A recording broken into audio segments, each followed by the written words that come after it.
চট্টগ্রামের বিশ্ব কলোনিতে বড় পর্দার আয়োজনে ব্রাজিল হাইতি খেলা দেখছেন শত শত দর্শক। পারভেজ, নিশ্চয়ই আপনি আমাকে শুনতে পাচ্ছেন।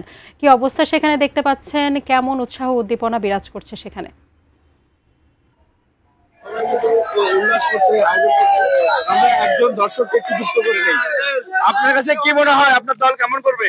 আমার দল অবশ্যই, আমি আগে থেকে আশাবাদী ছিলাম যে হাফ টাইমের আগে 3 গোল দিবে, হাফ টাইমের 2 গোল, 5 গোল আশা করছি এবং ব্রাজিল এবার হেক্টর মিশন সাকসেস করবে।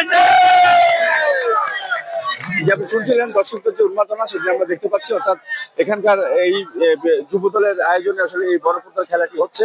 তো প্রচুর দর্শক আসলে এখানে রয়েছে এবং আমরা দেখেছি যে বিশ্বকাপ শুরুর পর থেকে এই আয়োজনটি চলছে। তবে আর্জেন্টিনার খেলা এবং ব্রাজিলের খেলা এই দুটি খেলাতে প্রচুর দর্শক এখানে সমাগম হয় এবং সবাই কিন্তু এই বড় পর্দার এই খেলাটা কিন্তু উপভোগ করতে একসাথে সমবেত হচ্ছে। তো ব্রাজিলের আজকে যে খেলাটি সেটি জানিয়ে শেষ করবো। আজকে ওরা 4-3-3 খেলছে। তবে হাইতিকে আমরা দেখেছি 5-3-2 খেলাতে একটু ডিফেন্সিভ হওয়ার কারণে তারা কিন্তু দুটো গোল খেয়ে ফেলেছে।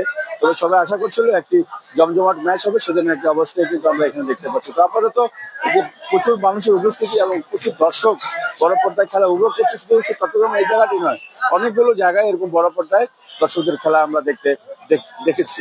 সাজিয়া।